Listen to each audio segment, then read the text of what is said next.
The planet's puppet masters almost surely have a plan. There's clearly maybe something there beyond the realm of man. And until you've thoroughly tested every last close-trusted view, I find the more you think you know, the less you really do. That's true, Dr. Zayas. Very well. Where would we be without THC? 'Cause we know they're lying to us, just don't know to what degree.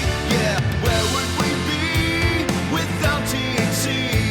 The higher side chat show, Greg Carwood and Company. Here we go, Higher Side Chatters. I hope you're sitting down, drinking a little drink, smoking a little smoke, and altering to keep from faltering with the ever-persistent buzzing of conventional reality right in my ear. From sunny San Diego, I'm Greg Carlwood, and we're all vaguely familiar with the Knights Templar, but I think their true rights and motivations are still a bit of a mystery, and their quick rise to being one of the largest economic powers of their day sure makes one curious. We do know opinions on them range from being the elite noble soldiers of Christ to demon-worshipping occultists knee-deep in bestiality and pedophilia, and many of the rumors have suggested that the Knights Templar upheld a secret doctrine behind the veil of their holy public image.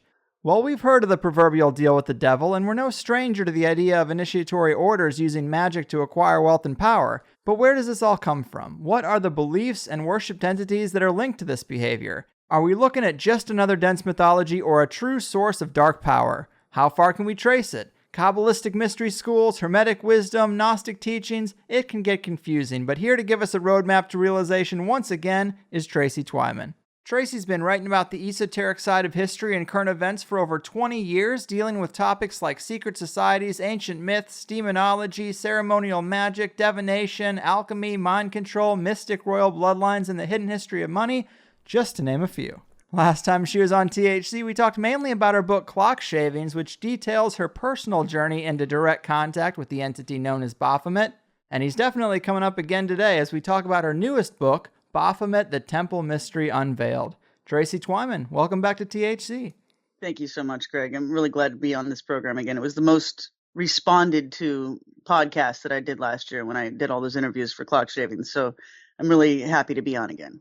Oh, wow, right on. I love to hear that the people are responding. You know, I really loved that show. And I actually really enjoyed this latest book of yours. It's almost 600 pages, unpacking all the myths and rumors and various scholars' opinions on a whole host of topics surrounding Baphomet, the Knights Templar, and the tracing of these dark magical practices, all while trying to get to the truth of the matter.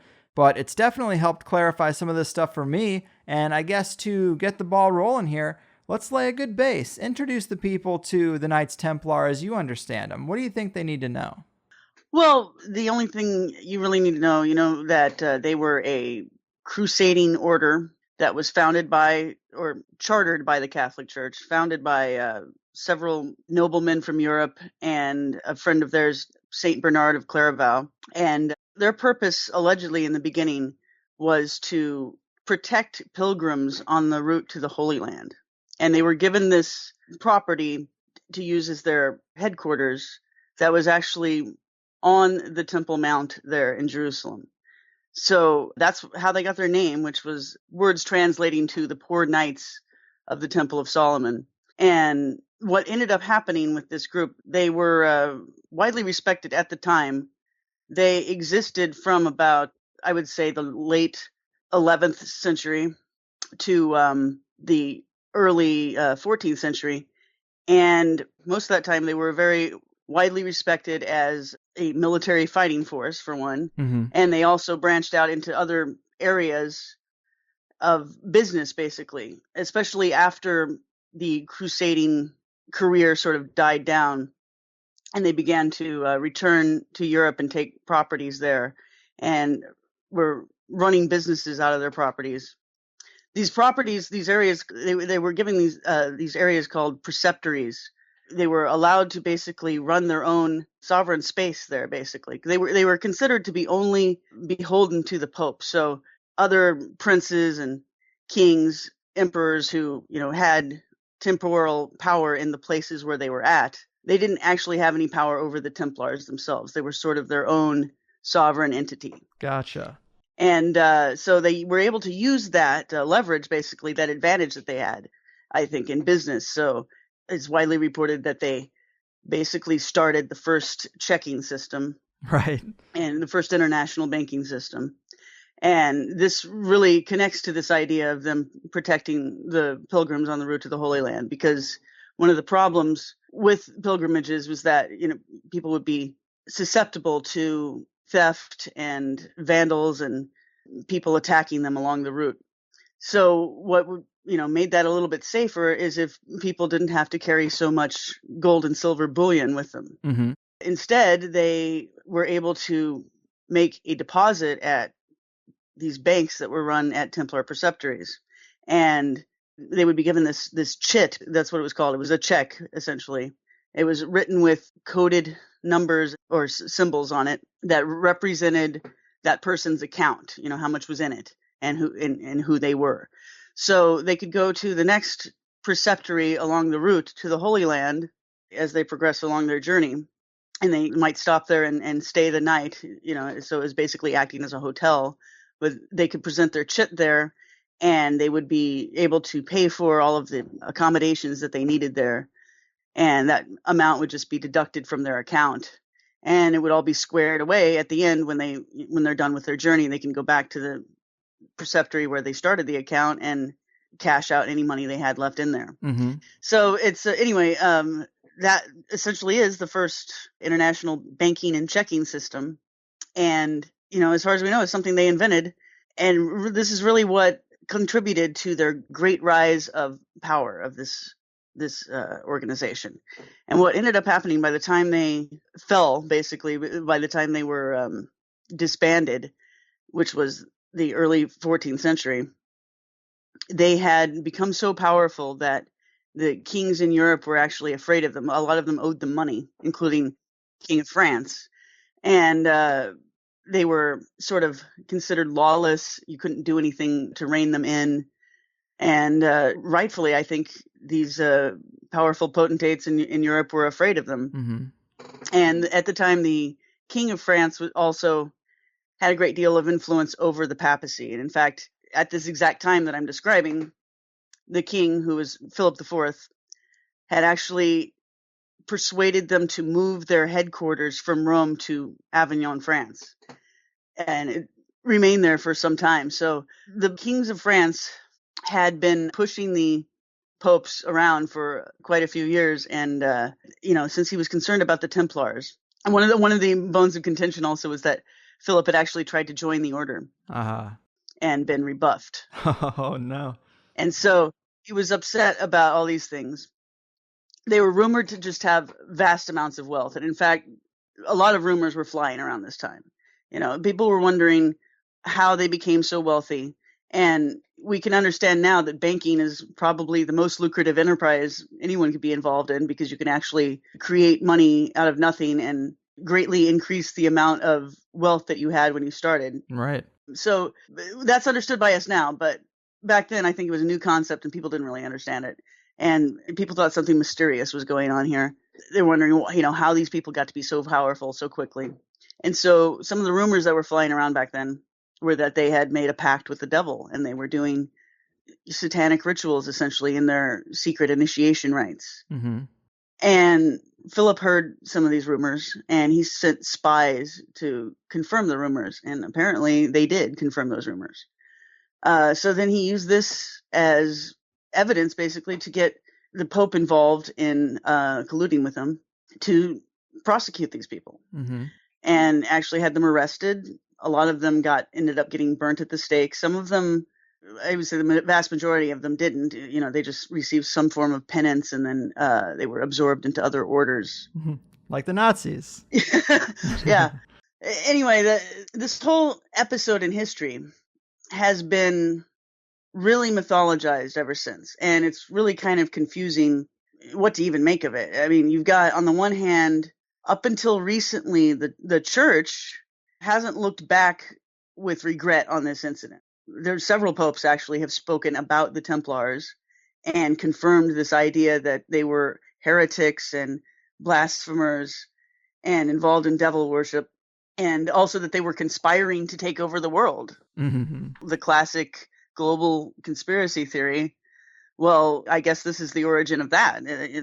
I think what we consider the classic secret society conspiracy theory that the Satanists are conspiring to take over the world, it started there with the Templars being accused of that by the Catholic Church. Yeah. But then you also have, in the intervening years since 1307, when the Templars were disbanded, lots of rumors have been built up about how they were wrongly persecuted and they were really innocent, and actually they were these sort of wise initiates of, the secrets of Western occultism. And then all of the major Western occult groups that have existed since then have somehow or another tried to tie themselves to the Knights Templar and claim that they are continuing their mystical tradition. Right. But very little is actually known about the mystical tradition of the Templars.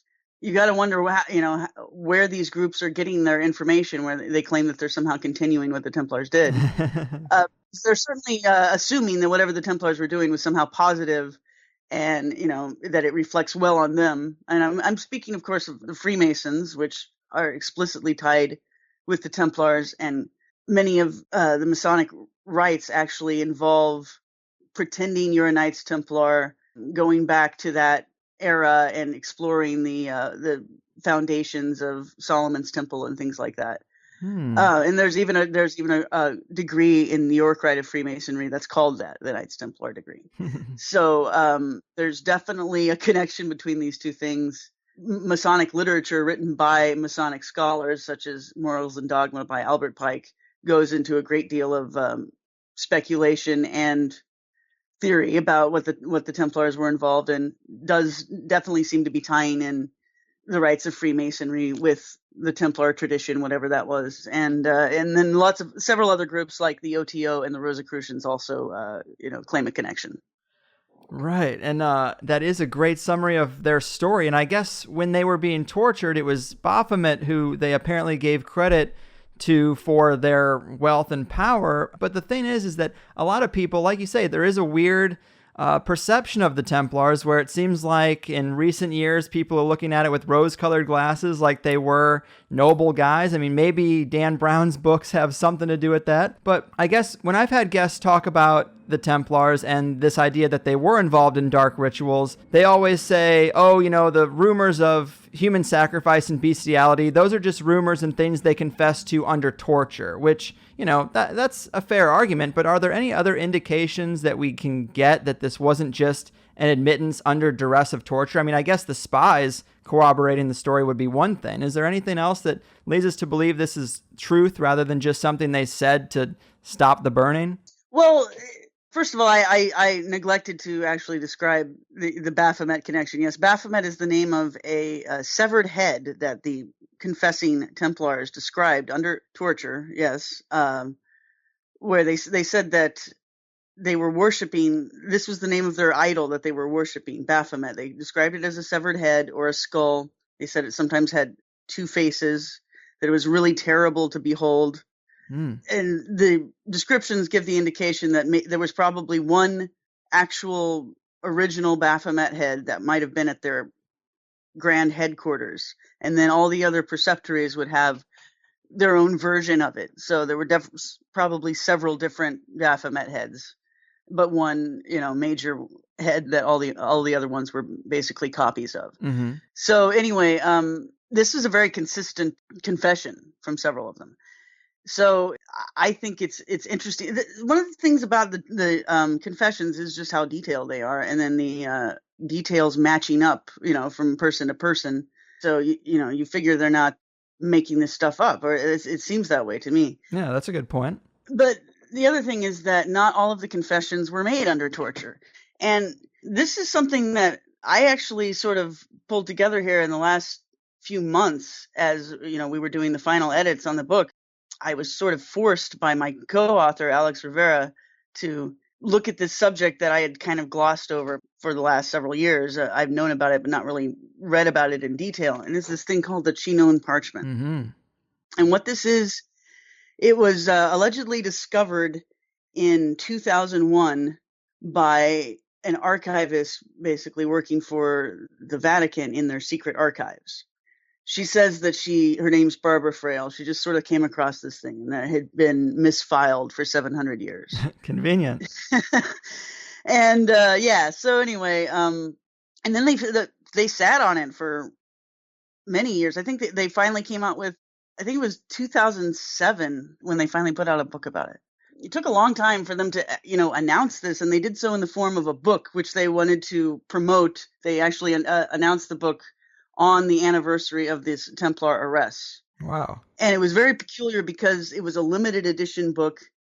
I think it was in Italian, and it was like leather bound, and it had all of these artistically done little like bookmarks and stuff. It was meant to look old, like this old precious document.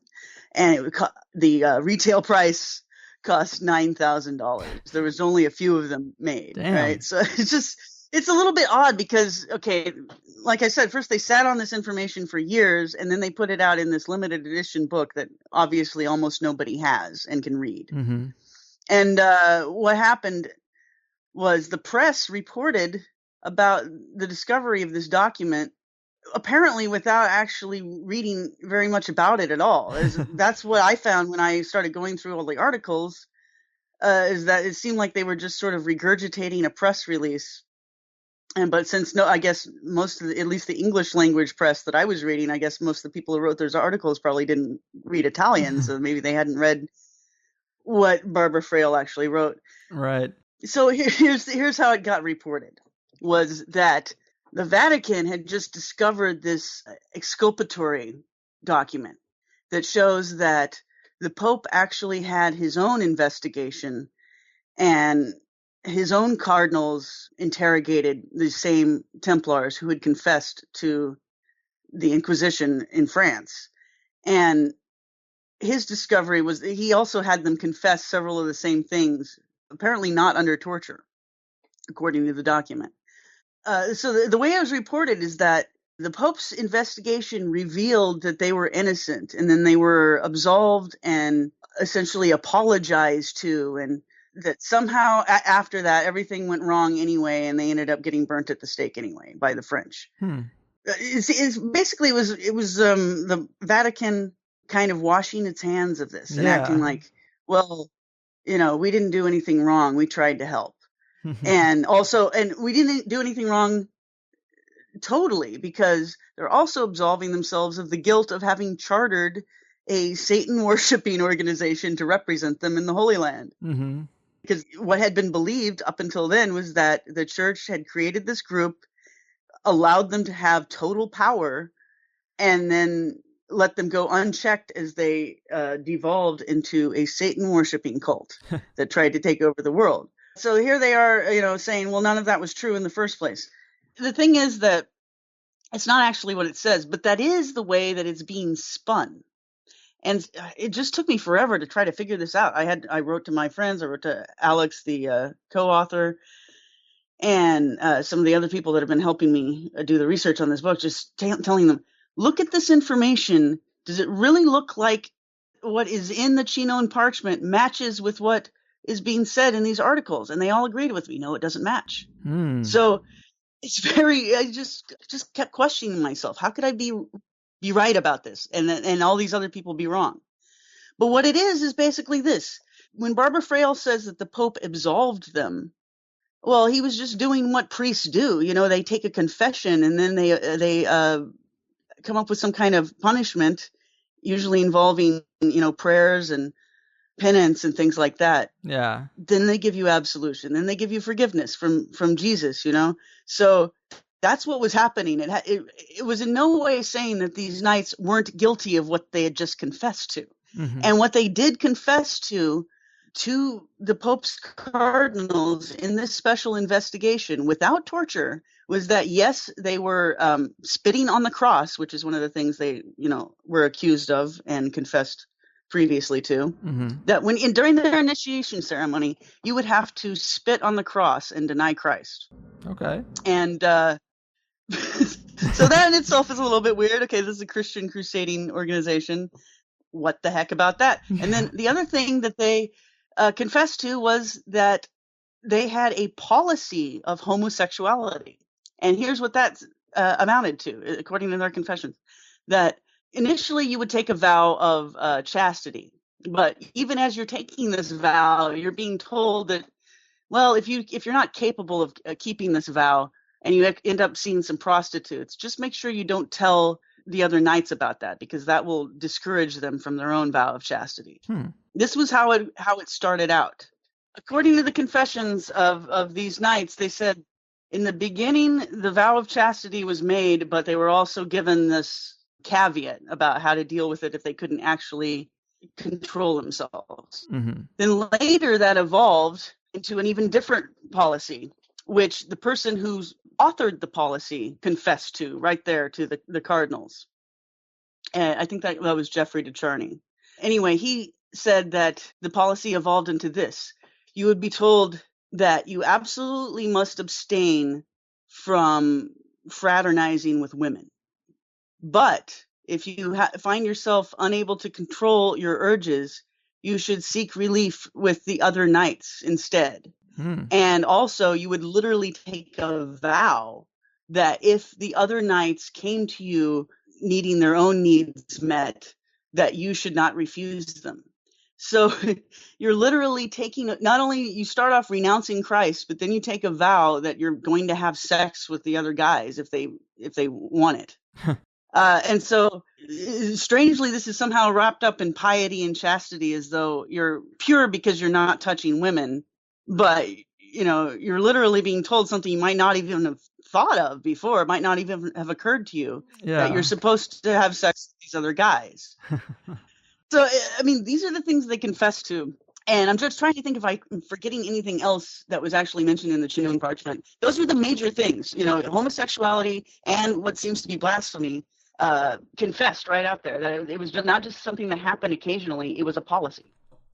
Well, that is interesting that we now have another source for their confessions rather than just torture. But one thing, I'm always curious about is the actual power of ceremonial magic, or if it's just a superstition. Did they have these beliefs and happen to amass a bunch of wealth, or was the magic really responsible? We see athletes drop to their knees after a big play and thank God. Well, how much of that is God and how much of that is the fact that you trained every day of your life?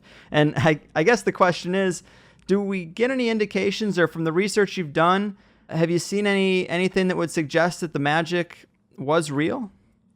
Well, just sort of logic, really. If you think about it, one of the things they said, they believed in this head, that it was their savior, that it gave them wisdom, it caused the trees to germinate and the land to be fruitful, and it caused them to become wealthy. Well, these things are not necessarily unconnected. I mentioned that I think, a great source of their wealth was their banking empire. Right. Well, that, coming up with that was sort of a stroke of genius. No one in particular is credited with having invented it. So I do kind of wonder if that idea was given to them in their ceremonies. Yeah. Well, the worship of this head, they describe it as a prophetic head, that they said that it talked to them. Okay. This is something that has antecedents in the history of ritual magic, and particularly Middle Eastern cults in the area where they were stationed at the time. Particularly, there's this practice of using something called a teraph, or teraphim is the plural version of that. This is an embalmed severed head. Often it's described that you would use a severed baby's head. Yikes. So, some infant that's just been born would be sacrificed for this. And then you'd embalm the head and put it onto a plate or, some sort of charger, and write magical words and symbols on the tongue of the infant that would cause it to come to life. And then it would speak to you. It would, answer whatever questions you had. Be a prophet for you, basically. So I'm figuring that this is what they were doing with Baphomet. They already admitted they were talking to it. they were probably using it for divination. Yeah. And I wouldn't doubt if it gave them wisdom. Now, of course, I mean, you and I are talking from the perspective of people that have, know a lot about occultism. And I don't know about you, but I mean, I've experienced a little bit of, the power of these practices too.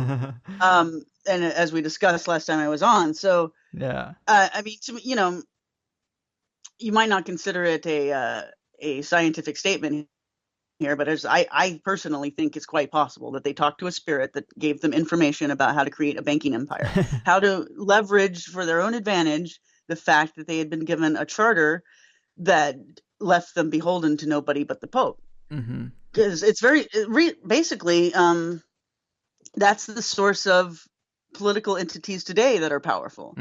Is like the United States up until recently, has dominated the world financially. And that really comes from the fact that they are issuing the what until recently was considered the reserve currency of the world. So all of the other central banks that are part of this international system are holding dollars in their own banks as the basis of their own monetary system in their own countries. And then they'll issue a domestic currency that's still only considered to be valuable in terms of dollars, really. And this is because they sort of have declared to themselves the right to do that, and that right has not been checked until recently. The reason why the United States global dominance financially is being challenged now is not unrelated to the fact that their military dominance is in a way being challenged too. And in that they're vulnerable. Right. The United States is vulnerable now militarily in a way that they weren't. We're vulnerable to terrorist attacks. We're vulnerable to Russia. Whereas in the past, nobody could do anything to the United States. They sort of created their own international sovereignty and declared their own right to make reality for everybody else. Right. That is why they were able to have so much power. So what I'm saying, I guess, is that the Templars were doing something similar. They claimed that no one else had any power over them, and realistically, nobody did until the very end when someone finally checked their power. Yeah, I totally think that this is all possible. And I know you do have a book about Solomon's treasure, and I've heard researchers try to make the case before that the early Masonic founders of America had found this lost treasure after the Templars and used it to build up this new Atlantis idea in America. Yes. But following what you're saying, it seems like you consider this treasure to be more of the actual secret alchemical formula for wealth creation rather than a physical pile of gold. Maybe it was divined from this entity, but that's kind of your interpretation of something like Solomon's treasure, if I understand, right? That is basically the sort of thing I was hinting at in Solomon's treasure. I kind of trace the history of the esoteric history of money, the alchemical connections with the way monetary systems have been run, and also the symbols that are used on currency or alchemical.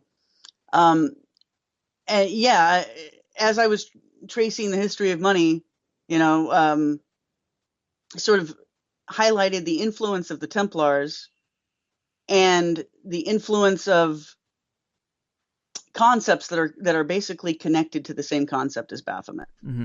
And so I was hinting, without actually coming out and saying it necessarily, that it seems that throughout history you can see what it seems like a sort of center of power, in the world shift around, and along with it goes monetary power. Yeah. And this a place such as Byzantium, for instance, will become the center of global commerce for a while.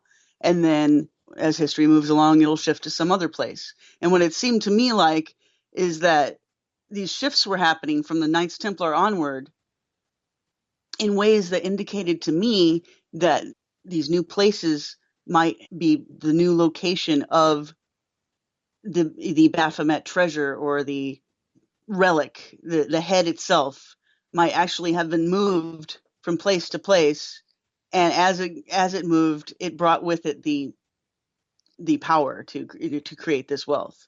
And I think that it manifested itself in the form of the creation of monetary systems. So it ended up eventually, it seems, in the hands of the United States, and that was used as the basis for creating a international monetary empire. Yeah, yeah. I don't know that the Baphomet head itself is here in the United States, but it seems like the power of it was transferred here for a while, Right. and that it at one time had been in Byzantium, and it just so happens there in formerly Constantinople and now Istanbul, there's a head of John the Baptist there. Well, a lot of people have theorized that the Baphomet head that the Templars were worshiping was actually the head of John the Baptist. Right. And the Templars actually were involved in relic trading quite a lot. In fact, we sort of traced there's several different versions of John the Baptist's head floating around, and there have been throughout the years, but we found that at least two of them could be connected to Crusaders trading them and helping to move them around. So I think it's quite possible that the Templars did have access to something that they thought was John's head, and I wouldn't doubt if that's the one that ended up in the museum in Istanbul now. Damn. Yeah, I definitely do have a couple of questions for you about the head of John the Baptist, but I wanted to ask you one more thing about money and magic, because I definitely see the links between money and magic, and there's definitely a lot of occult undertones to early America, and, you know, we're talking about that knowledge coming to them and helping them build the empire here. And it seems like whoever has this entity-inspired knowledge has the power. But how does this jive with the Jewish banking families? And it is interesting that they also have a tradition of magic in the Kabbalah. But is this another branch of the same knowledge, or is it a totally different thing altogether? I would say it's a branch of the same knowledge. Yeah, I tend to be very syncretist in my approach of studying things, you know, and I don't care what people say. I think that it's much more useful to note the similarities between mythologies and spiritual traditions rather than pointing out the differences. You just get more use out of that. So, Fair. well, definitely, I think that there's in almost every culture a traditional way of trying to approach finances, and there's always been considered to be sort of a mystery around it. And you can find actually sort of a corpus of a body of symbols that all seem to connect together almost in every culture. Mm-hmm. You know, as all being part of the same archetype. And I think that this is essentially what we think of as the Baphomet archetype. Now, this is what our book is all about, really, is trying to trace the origins of this archetype. You know, Mm-hmm. we're not just dealing with the history of the Knights Templar. That's only one aspect of it, really. Right. That would be the Templars probably used the word Baphomet originally. They were the first ones to use that particular word, but the concept is older than that. So I think it has to do with, for one thing, this idea of hidden wisdom. So, you know, in Judeo-Christian tradition, we think of that as, we associate that with the serpent, with the evil one, Mm-hmm. that hidden or forbidden, but nonetheless divine wisdom was given to us against the wishes of the Almighty God by, you know, this nefarious serpent character. And that, you know, this is the sort of wisdom. Not only is it divine and it gives you sort of spiritual insights, but it also has practical applications, and that people who are able to access this knowledge can create empires of wealth somehow. There's an association in our culture of riches somehow being connected to making a satanic pact. Yes. Which is essentially what the Adam and Eve situation was. They had been told by God, you know, don't eat this fruit or you'll die. Of course, the serpent said you won't die, but he was just basically he was defining death differently. Mm-hmm. So, I mean, it sounds like, eating the fruit did result in sort of the initiation of death and birth that didn't exist before, apparently. All right. Anyway, so I'm saying, like, there were deadly consequences to the pact that they made, but they did it so that they could gain that knowledge. And then from that point on, in the biblical narrative, you have repeatedly associations with, what are considered villainous characters and wisdom. So in particular, practical wisdom. So Cain and all of his descendants are credited in the Bible with having invented almost all of the major arts of civilization, including agriculture and metallurgy and music making and things like that, tent making even. So it's interesting that we have this association in our culture between wisdom and having the ability to do practical things somehow with the devil. And this image of the serpent on the tree is really what evolved into two things. For one, the symbol of magic now in Western occultism. It's also a symbol of the healing arts, being a doctor. And I'm talking about the caduceus. So you'd have two serpents on a caduceus. There's another version, the rod of Asclepius, that only has one serpent. But basically, I think this is connected to the idea of the serpent on the tree. Right, and the dollar sign, too. And then, as I theorize, I think that the dollar sign is a glyph representing this. And I actually trace this back to one of the first coins to be minted that seems to have been the origin of this. It's called a thaler. And before the word became associated with English, because people were using dollars in the English colonies in the Americas, the word thaler actually was a German word. And so there were coins circulating in Germany and Bohemia that were called thalers. And one of them in particular actually had on one side it had this image from the Bible where there's this story about Moses, and he's talking to his people there. They get bit by fiery serpents. Weird. It was something described as fiery serpents. And then God inspires Moses on how to heal them from their serpent bites that they were apparently dying from. And he was instructed him to make a serpent out of brass, a serpent on a rod out of brass, and raise it up. And everyone that looked at it was healed.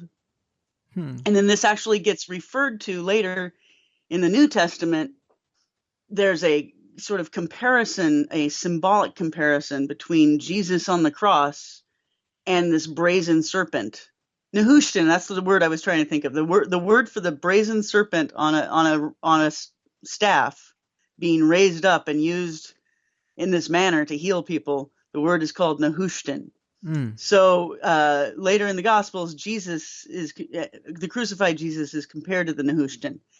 And basically, it seems to me that this symbol of the Nehushtan on a thaler influenced the dollar symbol later. So, and interesting coincidence too is the person who ran that mine that minted those coins was also an alchemist. So anyway, that's interesting. The history of money is totally tied in with the history of alchemy in a lot of different ways. Yeah, and that connection between Jesus on a cross and the snake on a cross is really interesting because another big idea that gets explored here a lot is just the idea of the deity flip, kind of the Gnostic idea that the creator of the material world is a negative entity, not necessarily the all-loving God that the three major religions will have us believe today, that people put all their energy in worshiping today, that would be a negative entity. And then you see also a flipping of, because snakes, of course, are thought to be pretty negative in the biblical context. And then we're seeing a flip here with Jesus. There's also an interesting little thing from your book that I copied down because I just thought it was pretty provocative. But apparently you say there were Talmudic rumors that John had a demonic servant and that the control of this demon was passed on to Jesus. It seems possible for there to have been a belief that Jesus, who was related to King Herod's bloodline, may have somehow gotten hold of John's head and used it to control either John's own spirit or a spirit that John had formerly controlled while he was alive. This head, then, may have later come into the hands of the founding Templars. That's pretty provocative. I mean, that's not a perspective you hear every day. Well, it's actually alluded to in the Gospels that, Jesus was accused of having a demon, and then that Jesus was accused of being the reincarnated John, and which is odd because they barely talk to each other. There's only the one meeting in the Gospels between Jesus and John, during the baptism of Jesus, and then later John's followers come and visit Jesus and ask him, if it seem to be asking him if he's the Messiah or something. Mm-hmm. But yes, there's definitely even in the Gospels it says that everyone around them thought that both Jesus and John, particularly Jesus, were involved in demonology and controlling demons, and that's how they worked their miracles. And the interesting thing about John too, which we write about quite a bit, is that he's considered to be the father of Gnosticism, really, because this sort of, I would say, practical father of Gnosticism was Simon Magus, was actually John's student. Mm-hmm. Although Simon Magus is considered a villain in the Bible, he had quite a number of followers, and there seems to be a tradition coming from him, that influenced all of the Gnostic traditions that came afterwards. So it does seem like, if Simon was John's student continuing his tradition, and then Simon went on to found these Gnostic traditions, well then, John must have been teaching the same thing too. Now, you mentioned a little bit about what Gnosticism is. I mean, the basic commonality between all the very different ideas, sects, religions that consider themselves Gnostic, or well, I guess none of them considered themselves. It's sort of a label that was put on all of these groups afterwards. Right. But the thing that they have in common is that this idea that there's a larger God outside of creation, and beyond the God that created this world. And so you have really two different attitudes about that too. So some of the groups acknowledged that there was another God on the outside, call him Father of all or something like that. Then there was the demiurge, who's the one that created the world we're in now. Some of the groups just sort of acknowledged that, and that there's these different levels of creation and existence. And then some of the groups villainized the creation itself. So like when you look at most of the Hermetic texts, which also reflect this idea, and they talk about the demiurge. And in fact, Plato talked about the demiurge. It was not necessarily, it was a philosophical idea long before it was associated with these weird sects and cults. But the Hermetic texts basically just acknowledge this fact. Mm-hmm. A lot of the Gnostic groups, like I said, villainized the God of the Bible. They were, in a way, rebelling against the Judaic and upcoming Christian influences that they were surrounded by. So what I think happened over time, too, is that these Gnostic groups and their teachings developed into other traditions that were even more, I guess, rebellious against the, what was becoming the prevailing spiritual order. So as Christianity became more dominant, these Gnostic ideas sort of went underground and took an even darker form. Right. But even the original Gnostic sects, the way that they're described by, admittedly, their enemies, the church fathers, they describe them as being involved with really blasphemous and promiscuous sex orgies and sacrificing of infants and things like that. Similar stuff to the Templars under their confessions, right? Yes, and so several people have theorized that the Templars were influenced by Gnosticism, which in fact we did find some evidence of. So, well, one of the people that accused them of that was Pope Pius IX. He had this whole, I guess you would call it a bull that he put out. It was quite lengthy, where he's describing the Freemasons and the Templars and their, what their secret beliefs were, and he definitely describes it as being, Gnostic, as being one of the terms you would use to describe it. The other really important person who considered the Templars to be Gnostics was Joseph von Hammer-Purgstall, who in the early 1800s wrote this book that really influenced what everyone else wrote about the subject of Baphomet afterwards, Right. and what they wrote about the Templars afterwards. So, whereas I told you that Baphomet was really a severed head to the Templars, later Baphomet became depicted in the drawings of 19th century occultists as a human figure with a goat head, and the human part of the body is a hermaphrodite. Mm-hmm. And as it turns out, this is greatly influenced by this book by Joseph von Hammer-Purgstall, which we had translated in order to be able to complete this book, because it had not been translated from the Latin, and very few people had actually read it since the 1800s. So, we translated this, and yeah, the whole book is about how he thinks that the Templars were practicing Ophite Gnosticism, which is a sect that for sure they are associated with snakes and rituals with snakes. Interesting. But he kind of thinks he definitely believes the church fathers' accusations that they were involved in these really extreme orgies, and his evidence for that is all these relics that he said he found in churches that are built on former Templar properties. Now, a lot of these churches don't exist anymore. A lot of the towns they were in don't even exist anymore.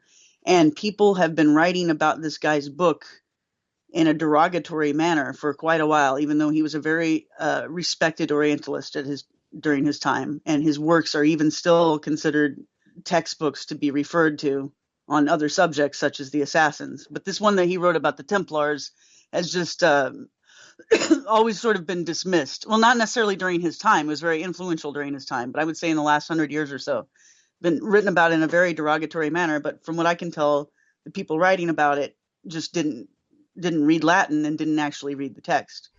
So, and one of the things I needed to mention is that everyone's sort of claimed that these artifacts that he has depicted in his book, which he has line drawings of them, and they're very bizarre, pictures of certainly orgies and creatures with multiple eyes and multiple faces, and androgynous beings with heads. Yeah, burning a body too, I think, right? Yeah, and there's burnt sacrifices and things like that going on. Definitely images of children and animals having sex. So anyway, people thought that these images, or some people theorized that it was all made up, and that these artifacts didn't even exist. But I actually managed to track down 2 of them, and I don't know where the rest are. Maybe that's a subject to be studied in coming days. But I managed to find 2 of them that are being preserved by the British Museum, although they're not actually on display. So we have pictures of this stuff. Some of them are on the website now, and they're also in the new book. And we're going to put out a translation of this other guy's book in January, and it'll have all the pictures in it too. But yeah, so really we were able to bring this stuff to light for the first time. Yeah. And really, there's nothing else like it. There's no one else claiming, that there's any physical evidence of the Templars being involved in these sorts of rites, except Joseph von Hammer-Purgstall's book. That's really interesting. It's another one of those things that you could point to back up the idea that it wasn't just character assassination, that they really were involved in some of the things that they admitted to under the torture. I think they were involved in some of the things for sure. I mean, they were involved in a religious tradition and rituals that were totally antithetical to the exoteric front that they were putting on of, being a Christian crusading order. Right. I don't know if they were murdering people. Strangely, it seems like that part of the accusation just never really got explored very much. Mm-hmm. It seems like I think it's typical of the time, though. Yeah. When life was not really treasured the way it is now, where we're more affronted by the thought of a murder happening or a child being molested than we are someone saying that they don't like God or saying that they love Satan. Yeah. But back then, the blasphemy was the worst part, and they weren't even thinking about the sex abuse or the murder as much. So Odd, it's but kind of strange, but that's the way it seems to have been treated at the time. Yeah. But I should also mention this, in addition to Hammer Purgstall's very controversial book, there's also this other piece of physical evidence tying the Templars to Gnosticism that I think is just irrefutable, because there's 3 different examples of it, and it's very straightforward. What I'm talking about is the fact that there are seals that the Templars used to seal their documents, such as if they're making treaties with another group, sending letters back and forth to other parties. They would seal these things with, kind of a notary seal, and it actually depicted Abraxas on it. And I'm sure you've talked about Abraxas in the past on your show. Right. This is a Gnostic deity, and it's a chimera, very much like Baphomet in a way. It's got a chicken head, it's got a human body, snakes for legs. It's a combination of all these different things, just like Baphomet was later depicted by Eliphas Levi and the 19th century occultists. And it really seems to embody the same sort of concept of the way Baphomet gets interpreted later by occultists when they're talking about him, such as Aleister Crowley or Eliphas Levi, is always as a symbol of the transcendence of opposites. So definitely male and female, because he's a hermaphroditic being, Right. but also good and evil, and creation and destruction. And the same associations are made with Abraxas. Interesting. And the way that they depicted him on the seal, they show, the very typical appearance of Abraxas is the chicken-headed, snake-legged being.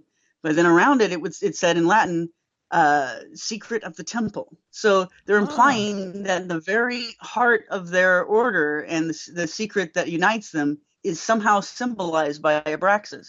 Wow. So I think that maybe Abraxas was just another symbol for the same thing that Baphomet was also a symbol of.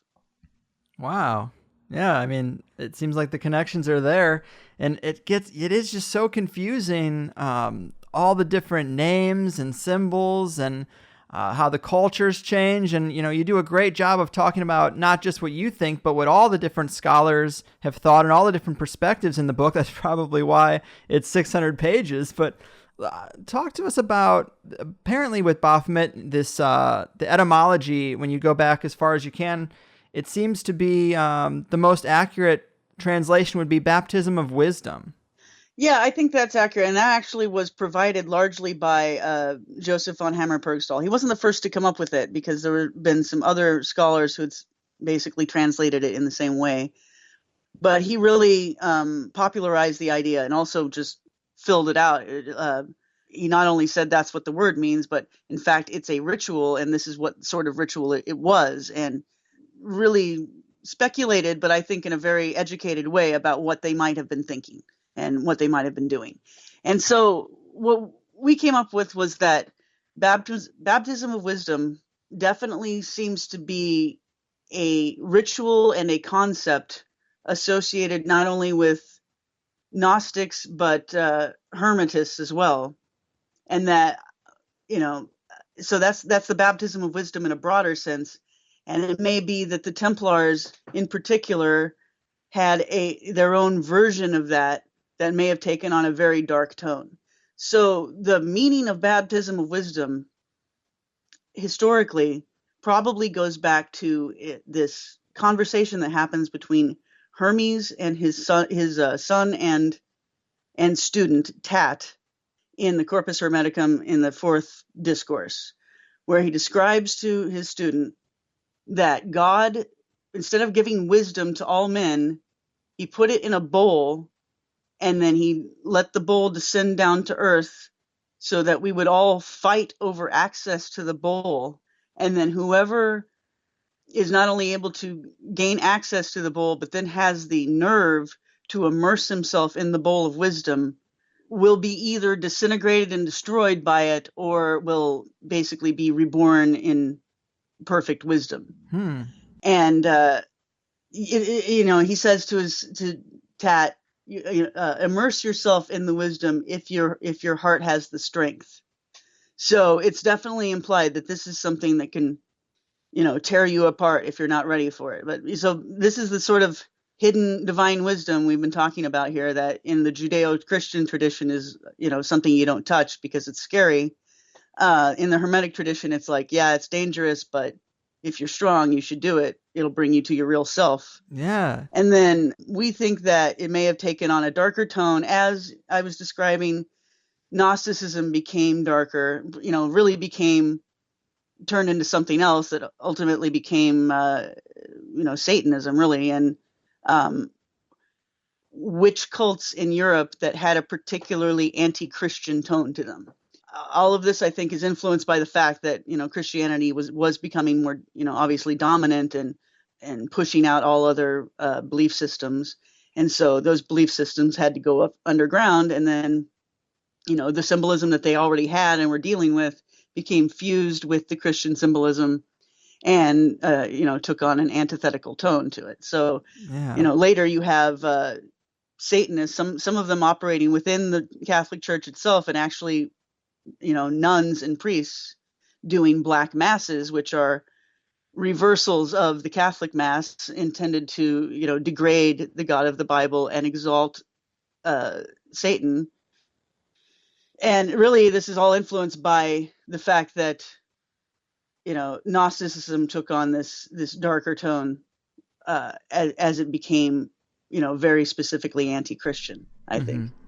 Anyway, I think that the baptism of wisdom then turned into a black mass of sorts that the Templars were doing. And, that these stories about them, perhaps, for one thing, they are said to have kissed someone's behind during the initiation rituals, right? They even confessed to this, and they confessed this to the Pope's men also, that there was this butt kissing going on. Yeah. And in the confessions of other groups later on, such as not necessarily the confessions, but accusations. There were some confessions, but accusations made against other sort of Gnostic influence groups in Europe, like Waldensians and Cathars. They were also accused of doing these same types of rituals. And this obscene kiss, as it's called, again came into play, and they were accused of kissing the backside of a goat or a cat. Huh. I think that this is all connected to what the Templars were doing. I think basically I guess what I'm saying is I think that the rumors about the Templars, true or not, and I'm kind of inclined to think they were true, influenced the rituals that other people did in other groups that were of a similar persuasion later. Yeah. So I think that the confessions that they were doing this butt kissing ritual, actually influenced what other witch cults and Satanists did later on. That makes sense. And yeah, I think that it was connected. I think that this was part of this baptism of wisdom ritual, which Joseph von Hammer-Purgstall has all these images of what appears to be the ritual. And yeah, it involves, the obscene kiss, having sex with children and animals, apparently, killing animals, and, all sorts of crazy what stuff. else do you need? Man, this has been quite a ride. I do appreciate you being here. I mean, this is all the dense work you've done trying to untangle all these threads and work through all the rumors and layers of secrecy around this stuff. I know I couldn't do it, but before we go, tell the people where they can actually read the book and follow some of your articles that are related to this stuff. All right. Well, you can certainly get the book on Amazon now, and also on my website, TracyTwyman.com, and I've got quite a number of articles there also. And then my partner, Alexander Rivera, he has a website at theaoni.com. And Aeon, of course, is spelled Aeon. And you can get the book from his website also. Very cool. Right on. Well, thanks so much. This was a huge can of worms, and there's so much more involved that we didn't even get to talk about. But until we can do it again, keep doing what you do, all right? All right. Thank you so much, Greg. Appreciate it. You got it. Thank you. Whoa, Tracy Twyman, ladies and gentlemen. Good times. I really like this one. Any show that talks largely about magic or money is probably going to be up there for me. But I've heard a lot of back and forth about if the Templars' dark practices were real or just a mix of tortured admissions and paranoia from the church.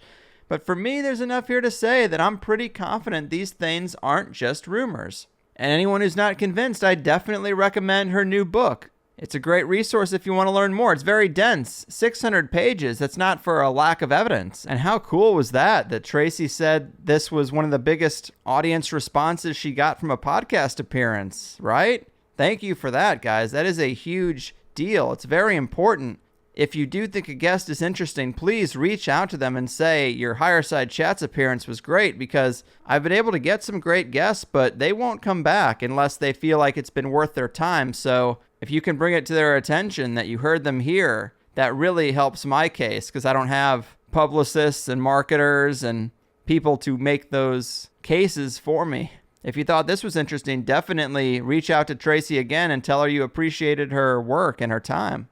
And Tracy really should be praised for finding these Hammer Purgschall artifacts in the British Museum. We didn't spend a lot of time on the story, but she had to pay the museum who had these things not on display.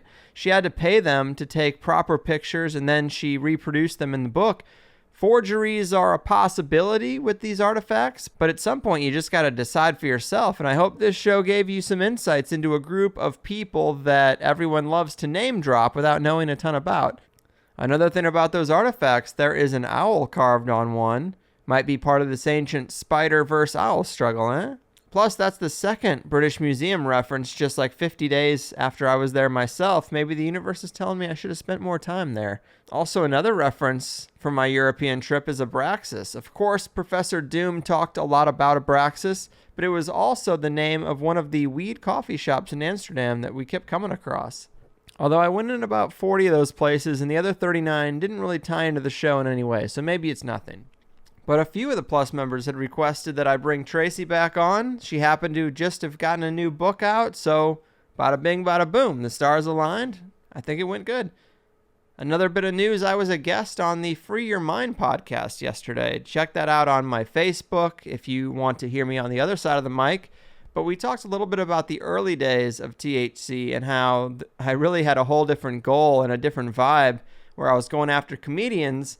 And some people wanted to see some of those shows. And I know I have remnants on my old hard drive somewhere, but I did have one of the big ones, the Joey Diaz interview, on this computer. So I threw it up on the Plus site as a little extra. If you're a fan of comedian Joey Coco Diaz and you want to see me doing a show in video, check it out. We smoked a ton of joints in that green room at the Madhouse Comedy Club, and I was nervous and unprepared. A bit embarrassing, but a lesson that if you keep working towards things and tweaking it and making it better, you'll eventually get there, right? So join Plus to listen to that. But an even better reason to join Plus is the second hour of the show every week, and today is no different. After talking about the Chinon parchment, magic, money, Gnosticism, the baptism of wisdom ritual, in the Plus show, we got into psychedelics and the Grail connection, Adam and Lilith, the idea of servitors and magic, Baphomet pact making in the music industry, pact making with the giant blowfish at the peak of a good acid trip. We've all been there, I'm sure. The power of manifestation, black magic versus white magic, as well as the Paris attacks and Friday the 13th and any possible connection. But I don't really need to tell you. You already know the second hour is just as good, oftentimes deeper than the first. So I won't lie and give some story about how desperate the situation is. Everything's going quite well. And I don't want you to sign up because it's your holiday charity. I want you to just like the show. I want you to do it for you because you enjoy listening, and the $5 for another 5 hours is worth it to you. And then you got the forums and a couple other extras for good measure. It's not bad. TheHigherSideChatsPlus.com. And I will also say that I have the next 2 THCs already recorded, and these are good. Both come from Plus suggestions, another reason to join. You can contribute to being the nebulous man behind the curtain here, but both guests are great. One show went a little bit better than the other, but I think next week, and I don't want to overhype, but I think a lot of people are going to be very happy. And it will be here soon, but until then, I've done all I can do. I'm going to get out of here, but it's your move, Baphomet brethren and remnants of the Templar Order. Your frickin' move. Sweet dreams to the elite. We're calling them out on THC. Uncover conspiracies. Everybody's looking for something. Some of them want to use you. Some of them want to get used by you. Some of them want to abuse you. Some of them want to be abused.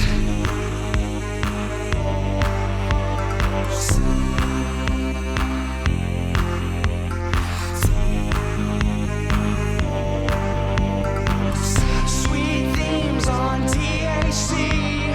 Who the hell could disagree? We know the rabbit hole goes deep.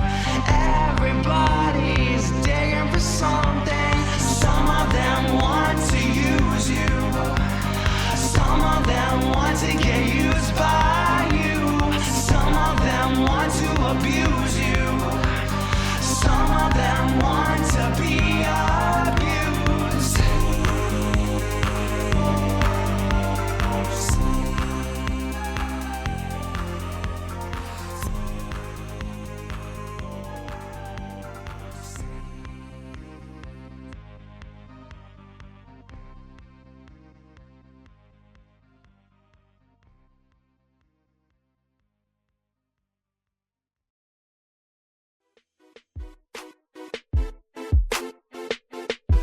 As you mop up the remnants of your melted mind, consider this. The high-quality, commercial-free show you just enjoyed is what we call THC-free. But you can spend twice as much time with Greg Carlwood and all his great guests by becoming a member of the Higher Side Chats Elite for just $5. And you'll get the 5 extended 2-hour episodes that come out each month.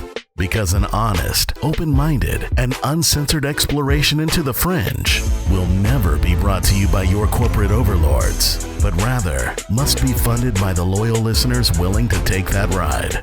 So join at thehighersidechatsplus.com, and on top of twice as much show, get your own easy-to-use RSS feed URL for convenient listening on any device. Suggest guests on your member profile, comb through the archives of all the ones you missed, and continue the conversation even further on the new THC Plus forum, where you can scratch that higher side itch in between shows with the rest of us and hold your head up high knowing that your subscription supports a show you love, produces the free version for everyone else, and stands as a small act of rebellion against those nefarious puppet masters of the power pyramid. Treat yourself. It's time.